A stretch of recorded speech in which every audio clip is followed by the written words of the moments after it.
สบายดีเนาะกลับมาอีกแล้วกับมือถือมาใหม่แน่นอนอันนี้ก็ได้ตัวใหม่มาแล้วเนาะที่เห็นข่าวไปซีกล้องซีเลนส์ซัมซุงอะไรที่เห็นมีวิดีโอที่จะปล่อยก่อนนะแต่ว่าบุคคลได้ปล่อยตอนนอนแต่ซีรีส์วิวโกโปรแต่ว่าได้จับมันอันนี้ก่อนจ้ะซัมซุงA9 กับ A ก่อน A9 กับ A7 เนาะA9 ก็จะมี4เลนส์ A7 ก็จะมี3เลนส์แบบซิ3เลนส์มาเป็นตาเป็นมุมเลยอันนี้ก็จะบอกปัดไฟแดงนะจ๊ะว่าอันนี้4เลนส์เนาะมันดียังไง4เลนส์มันจะมีเลนส์ซูมนะเลนส์ซูมกับมันเลนส์เทเลคูณ2หมายถึงว่ามันถ่ายละเอียดกว่าที่ว่ามันบ่เสียพิกเซลนะมันจะเป็นเลนส์ซูมที่เหลือก็จะมีเลนส์ธรรมดาปกติที่ว่า24ล้านพิกเซลแล้วก็มีเลนส์ที่เฮ็ดให้พวกหน้าชัดหลังเบลอเนี่ยนะแก้คม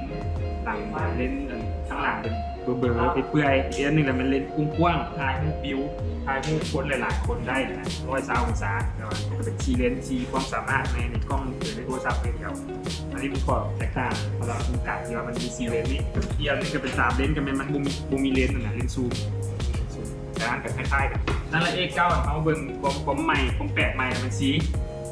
แปดใหม่ดีมาสีแดงกับสีฟ้าแบบโทนแบบโทนมันเป็นเกรเดียนนะภาษากราฟิกที่มันเกรเดียนเนาะสีที่มันไล่ใส่กับตาเข้มไล่กับตาอ่อน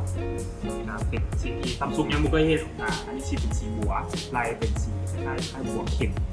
เป็นสีที่ผู้หญิงน่าจะมาแฟชั่นแล้วก็มีสเปคอะไรนี้ส่วนสเปคกับหน้าจอนี่ของป่าเรียกกิก8 กิกแต่ว่าพวกหัวขายดาวมันจิตครับนะครับไม่ได้ปล่อยรายละเอียดออกมาคัดไปที่มักไปว่าถ่ายรูปหลากหลายสถานการณ์ต้องได้จับพวกซีเลนนี้ไปเพราะว่ามันถ่ายซูมก็ได้ถ่ายซูมนี่มันไม่ถ่ายคนเพราะคนเวลามันซูมมันก็สวยงามเนาะเวลาเน้นถ่ายวิวเป็นมุมกว้างๆสินะสิมองหรือว่าถ่ายปกติก็เล่นโซซีล่าพิกเซลโอเคเนาะก็คือละเอียดกล้องหน้าเป็นกล้องหน้าโซซีล่าพิกเซลจากอ่านมาเอาชีดลองถ่ายเลยเอาลองเบิ่งก็ได้เราขับกล้องเบิ่งปุ๊บมันปรับไม่แน่หรอกขับกล้องอย่างนี้มันจะมีให้เลือกอยู่นี่เลยเว้ยครับให้เลือกโหมดกล้องนี่นะมันจะอยากซูมบอกจะอยากซูมจะกดซูมจะซูมไปอยากถ่ายวิวกดรูปต้นไม้จาก3 ต้นถ่ายวิวมันจะเป็นกว้างนะครับมันกว้างอีกกว้างขนาดใกล้ๆนี่ทำซูมมันจะเป็นอย่างนี้ได้แล้วมี3 ระดับก็คือซูมเลยครับการซูมนี่มันบนซูมแบบดิจิตอลซูมแบบซูมเลนส์ก็เลยได้เป็นคมขายเลนส์11เรา4 เลนส์ขายเลนส์11แล้ว3 เลนส์นี่ได้สัตว์เป็น10 3 เลนส์นี่เป็น10 26เป็น10ส่วน4 เลนส์นี่เกือบ11ถึงมาซะคือว่าถึกใจคนที่มักถ่ายต้นหน้าจอก็เป็นขอบโค้งๆมีอย่างเนาะขอบจอกางามตามสไตล์ซัมซุงคมสีสดๆนะแต่มาเบิ่งตัวกล้องเนี่ยเราเป็นปรากฏการณ์อันที่5ที่เขามาอย่างไรว่า4 เลนส์สินะเอามาให้หยัก40 บาท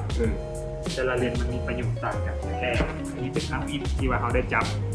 A9 A7 ในประเทศลาวเนาะที่ว่าเอาออกมาให้รีวิว first impression